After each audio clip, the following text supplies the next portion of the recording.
So what is article exploitation and is it real? So we will see in the video itself. So hello everyone, welcome back to my YouTube channel और मैं हूँ सियसर Khan. So guys, if you follow me on my Instagram, then you must know that I'm very much active on Instagram and मैं हर दूसरे तीसरे दिन कोई ना कोई रील अपलोड करती रहती हूँ. Now some of them are related to the CA student life, some of them are related to the CA journey, some of them are related to CA article life, okay, and some of them are just miscellaneous you can say. So guys, जब भी मैं कोई भी ऐसी reel post करती हूँ जिसमें मैं CA स्टूडेंट या फिर CA आर्टिकल की लाइफ को दर्शाती हूँ तो मुझे ऐसे काफ़ी सारे कमेंट आना शुरू हो जाते हैं जिसमें वे बोलते हैं कि दी आप तो हमें डरा रहे हो, दी सच में ऐसा होता है क्या, दी आप तो हमें डीमोटिवेट कर रहे हो. So guys first of all जो भी मैं रील पर पोस्ट करती हूँ ऑब्वियसली कहीं ना कहीं आपको एग्जैजरेट करना पड़ता है, बट जो रील का जो कंसेप्ट है या फिर जो आइडिया है वो मुझे कहीं ना कहीं अपनी पर्सनल लाइफ एक्सपीरियंस से आता है या फिर मेरे फ्रेंड्स या फिर मेरे कलीग के लाइफ एक्सपीरियंस से आता है. सो कुछ टाइम पहले मैंने एक रील पोस्ट करी थी जिसमें मैंने खुद ने CA article and CA principal का रोल प्ले किया था, ओके, एंड ऑब्वियसली उस रील के बाद एक्चुअली मुझे काफ़ी ज़्यादा कमेंट आया ऐसे, तो मुझे लगा चलो इसके बारे में बात कर ही लेते हैं. सो क्या ये सच है? Is article exploitation is real? Then unfortunately yes. Now the motive of this video is not to scare you or demotivate you but just to make you ready, क्योंकि फ्यूचर में ऐसे circumstances आ सकते हैं.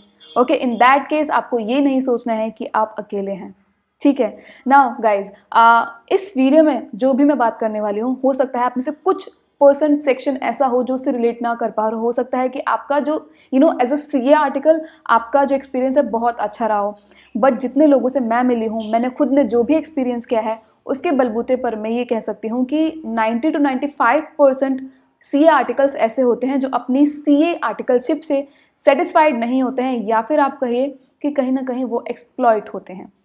क्या रीज़न है, क्या ऐसे factors हैं जो इसमें मदद करते हैं, उसके बारे में आज के हम वीडियो में बात करने वाले हैं. नाउ ये थोड़ा सा कंट्रोवर्शियल टॉपिक हो सकता है बट आई वुड ट्राई कि मैं पूरी तरीके से आप सभी के साथ ऑनेस्ट रहूं और जो भी मेरा पॉइंट ऑफ व्यू हो, जो भी मेरा एक्सपीरियंस रहा है इस आर्टिकलशिप की जर्नी में वो मैं आपके साथ शेयर कर सकूं. ओके, नाउ ये मेरा आर्टिकलशिप एक्सपीरियंस नहीं रहने वाला है, ये जस्ट मैं कुछ ऐसे फैक्टर्स आपको बता रही हूँ कि जिसके थ्रू आर्टिकल्स एक्सप्लॉइट होते हैं एंड it is real.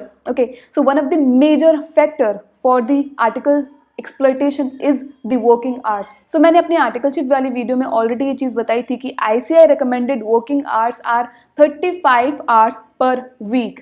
ठीक है, ICAI बोलता है कि हर आर्टिकल को 35 आवर पर वीक देने होते हैं, काम करना होता है. बट गाइज आपको पता है रियल कितना हो सकता है? तो मैं एवरेज वर्किंग आवर्स की बात करूँ ना, जो कि एक आर्टिकल सर्व करता है नॉर्मली, वो हो सकते हैं 50 आवर्स और उससे भी ज़्यादा. ठीक है, अगर पीक सीजन चल रहा है ना किसी भी चीज़ का, तब उनको 50 आवर्स पर वीक से भी ज़्यादा देने पड़ते हैं without overtime pay and without any compensatory leave. So working hours are actually very extensive.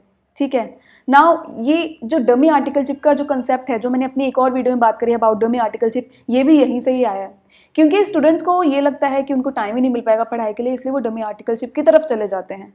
ठीक है, और इट्स नॉट कि आपको हर फर्म में ऐसा देखने को मिलेगा. कुछ जगह पर हो सकता है आपके जो प्रिंसिपल हैं वो कोऑपरेटिव हों तो आपको वो टाइम दे देते हैं, और अगर नहीं होंगे तो वो सिर्फ और सिर्फ अपने काम के बारे में ही सोचते हैं और वो आपको इतना टाइम नहीं देते हैं कि आप खुद से पढ़ाई कर पाएँ, अपनी CA फाइनल की तैयारी कर पाएँ. सो ये बहुत बड़ी चीज़ है guys. Obviously when you will go into this phase तब आपको ज़्यादा ये चीज़ रियलाइज़ होने वाली है. Okay, now this second factor would be less पे. ठीक है, तो ICAI रिकमेंडेड स्टाइपेंड मैंने आपको बताया है which is 1500 per month, which is average I am talking about. And ये फिगर सुनते ही ना एकदम शॉक लग जाता है कि आज के ज़माने में 1500 रुपये पर मंथ एक आर्टिकलशिप को दिए, एक CA आर्टिकल को दिया जाता है. Now in this case we can not really blame the CA firms और CA प्रिंसिपल्स बिकॉज ये ICAI के द्वारा रिकमेंड करी गई अमाउंट है. ठीक है, एंड आई रियली फील कि इसको ज़्यादा होना चाहिए बिकॉज आज के ज़माने में लाइक 1500 रुपये तो आपके आने जाने के भी खर्चा नहीं निकलता है इतने में. तो ऑब्वियसली अगर आप ट्रैवलिंग के एक्सपेंस भी दे रहे हैं तो ज़्यादा ही देने चाहिए. नाउ 1500 जो रुपये बताए हैं ये हर CA फॉर्म नहीं देती है. ऑब्वियसली कुछ CA फॉर्म्स देती हैं, इवन टॉप 20 में कुछ ऐसे फॉर्म्स हैं जो आपको इतना ही देंगी, but there are so many firms जो कि इससे ज़्यादा देती हैं. बट अगैन बिकॉज ICAI ने खुद ने इतनी कम अमाउंट रखी है कि कोई CA फॉर्म सोचना भी नहीं चाहती कि हम ज़्यादा दें.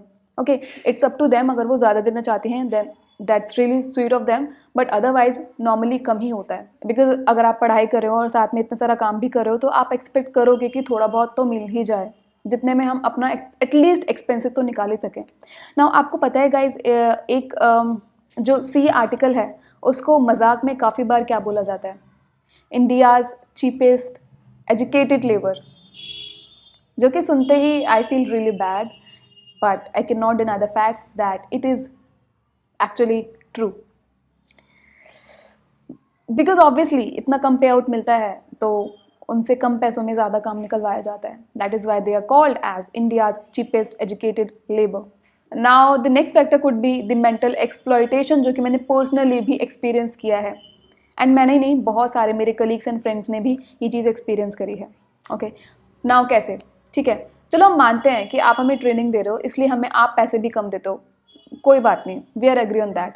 बट गाइज पता है कभी कभी क्या होता है, आपको कोई भी टास्क दे दिया जाएगा, आपको कोई भी काम दे दिया जाएगा without giving you any knowledge और हाफ नॉलेज, एंड आपसे ये एक्सपेक्ट किया जाएगा कि आप उस काम को एकदम परफेक्टली करके दें, और अगर आप नहीं करके देते हो देन आपको फिर ऑब्वियसली आपको डांट खानी पड़ती है।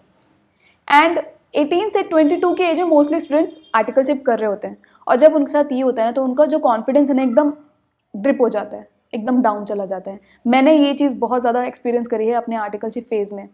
जब मुझे कोई ऐसा टास्क दे दिया जाता था जिसकी मुझे नॉलेज नहीं होती थी, या फिर मैं अग्री हूँ सीखने के लिए बट मुझे कोई सिखाए तो, या फिर एटलीस्ट मुझे कुछ गाइडेंस ही दे दे ताकि मैं आगे चल सकूँ, और ऐसा होता ही नहीं था। और जब मुझे उस काम के लिए डांट पड़ती थी तो मेरा जो कॉन्फिडेंस होता था वो एकदम डाउन चला जाता था। एंड एक पॉइंट ऐसा भी आया था मेरी लाइफ में उस वक्त जब मुझे डर लगने लगा था, ऑफिस जाने से मैं डरती थी। इवन थोड़ा सा मेरे अंदर वो चीज़ अभी भी है, I still get scared of office and specially those managers और दी बॉसेस यू हैव। सो ये चीज़ हो जाती है। सो आई रियली थिंक कि अगर आप एक्सपेक्ट करते हो किसी से भी कि वो परफेक्टली आपको काम करके दे तो आपको उसको गाइड करना चाहिए, एटलीस्ट उसको वो रिसोर्सेज देने चाहिए जहाँ से वो थोड़ी बहुत भी गाइडेंस ले सके, या फिर एटलीस्ट कुछ तो देना चाहिए कि वो अपना काम तो शुरू कर सके। जब आप काम को अच्छे से कर देते हो तब रिवॉर्ड या फिर अप्रिसिएशन नहीं दिया जाता, लेकिन अगर आप कोई गलती करते हो तब आपको सबके सामने सुनाया जाता है, विच आई रियली डोंट फील कि ऐसा होना चाहिए। Now I am a CA, ठीक है, अगर मैं फ्यूचर में कभी प्रैक्टिस में जाती हूँ तो मुझे भी अपने अंडर किसी आर्टिकल को रखना पड़ेगा, तो मैं वो चीज़ नहीं सोच पाती हूँ कि वो चीज़ उस इंसान को एक्सपीरियंस करनी पड़े। नाउ अब जो चीज़ मैं आपको बताने जा रही हूँ ना, ये कोई करता नहीं है बट ये हो जाती है in the process, which is health deterioration, health worsening. मतलब आपकी जो हेल्थ है वो पहले के मुकाबले ख़राब रहने लग जाती है, या फिर आप बहुत ज़्यादा वेट लूज़ कर देते हो। एंड मैंने तो like I would say 50% of the students ऐसे देखे हैं जिनकी जो हेल्थ है वो आर्टिकलशिप के फेज़ में आके ख़राब होना शुरू हो जाती है। मतलब उनको ऐसे ऐसे सिम्टम्स होने लग जाते हैं जो आई थिंक एजेड पीपल को होते हैं। एंड मैंने पर्सनली खुद भी एक्सपीरियंस किया है। I lost so much weight during my C articleship. It's not कि जस्ट बिकॉज बहुत ज़्यादा स्ट्रेस रहता है, प्रेशर रहता है आपका ऑफिस में, तभी आपकी हेल्थ जो है वो ख़राब होती है, नहीं। इट्स ऑल्सो बिकॉज आप बहुत ज़्यादा वर्किंग आवर्स दे रहे होते हो, आपको ठीक से नींद नहीं मिल रही होती है, आप बहुत ज़्यादा ट्रैवल कर रहे होते हो, आप जगल कर रहे होते हो between your work and between your coaching और self study, whatever you can say. तो बहुत सारे रीजंस आ जाते हैं जिसके कारण आपकी जो हेल्थ है वो ख़राब होना शुरू हो जाती है। नाउ ये कुछ चीज़ें हैं जो स्क्रीम करती हैं that yes article exploitation is real. And I personally met only 1 or 2 people जिन्होंने खुद कहा हो कि वो अपनी आर्टिकल लाइफ से बहुत खुश हैं, या फिर वो अपने प्रिंसिपल से बहुत खुश हैं, जैसा वो चाहते थे वैसा उनको काम करने को मिल रहा है, सीखने को मिल रहा है। But most of the people जिनसे मैं मिली हूँ एंड मैंने जो खुद एक्सपीरियंस किया है उसके बेसिस पर मैं यही कह सकती हूँ कि मोस्टली जो आर्टिकल्स होते हैं वो डिससेटिस्फाइड ही रहते हैं। Now we know that article exploitation is real, but what is the solution? ठीक है, किसी भी डिस्क्रिपेंसी के ऊपर बात करने का तभी फ़ायदा है जब हम उसका सॉल्यूशन भी बताएं। So according to me the solution could be कि आईसीआई को यहाँ पर आना पड़ेगा। जितने रूल्स, रेगुलेशंस, लिमिटेशंस, रिस्ट्रिक्शंस एक सीए आर्टिकल पे लगाई जाती हैं, मुझे ऐसा लगता है कि सीए मेंबर्स इन प्रैक्टिस जो कि आर्टिकलशिप दे रहे हैं उनके लिए भी कुछ ना कुछ रूल्स एंड रेगुलेशंस होने चाहिए जिसको वो फॉलो करें, जिससे आर्टिकल कम एक्सप्लॉइट हों और ये चीज़ जल्द से जल्द इस प्रोफेशन से ख़त्म हो जाए। बिकॉज काफ़ी सारे लोग इस चीज़ से डरते हैं एंड दैट इज़ वाई वो इस कोर्स में नहीं आते हैं।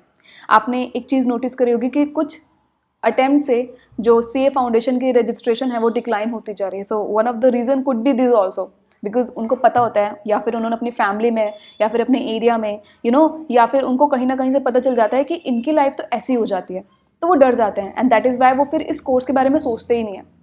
तो आई थिंक सो कि आईसीआई को ज़रूर इस चीज़ के बारे में सोचना चाहिए। ओके जितने रूल्स आपने एक सीए आर्टिकल के लिए बनाए हैं, आपको सीए मेंबर इन प्रैक्टिस के लिए भी बनाने चाहिए, ताकि आर्टिकल एक्सप्लॉयटेशन को रोका जा सके।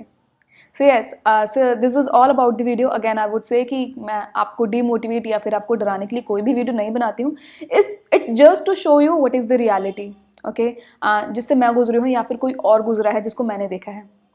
ठीक है guys, so again I would say कि अगर आपको ये वीडियो इन्फॉर्मेटिव लगती है, वैल्यूएबल लगती है, कहीं भी आपको लगता है कि ये चीज़ आपसे रिलेट करती है या फिर कोई और जिसको आपने देखा उससे रिलेट करती है, तो प्लीज़ गाइस इसको लाइक कीजिएगा, इसको शेयर कीजिएगा एंड आप चाहें तो मुझे मेरे इंस्टाग्राम पे भी फॉलो कर सकते हैं। With this let's meet in a next video. Till then bye bye and अल्लाह हाफिज़।